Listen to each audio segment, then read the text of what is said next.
Транспарентите се редеа еден по еден. Црвената боја на рацете на дел од присутните ги символизираше жртвите, а до владата и обвинителството допре пораката. Мора да има одговорност.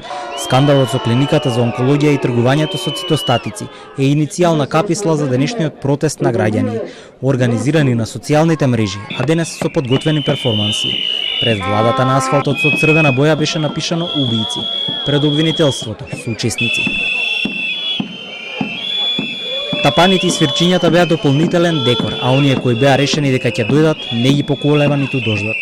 Запрашани каква порака треба да се испрати од собирот, порачаа. Од 2015 година знам дека од клиниката луѓе одат дома кај пациенти, приватно им даваат инфузии и цитостатици.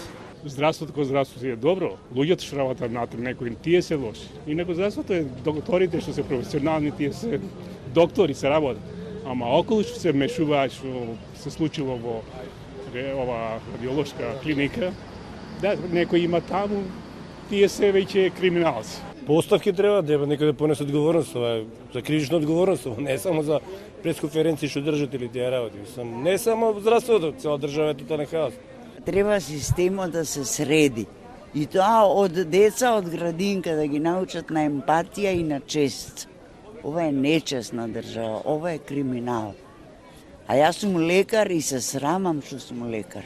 Пред насобраните протестирачи се одлучија да зборуваат повеќе лица, кои поминале низ лични и семејни трагедии. Сега пред присутните споделија дел од голготата низ нашиот здравствен систем. Ми рекоа нема века овие цитостатици, само се излегов, ми рекоа врати се, ги најдовме. Тоа беше разлика од 10 минути. Одговорност и кривична и политичка. Тоа беше главното барање од протестот. А надлежните добија рок од една недела да испорачаат конкретни резултати и да се забрзи истрагата и понатамошниот процес. Во спротивно, повикуваат на протест на истото место и во истото време за следната недела.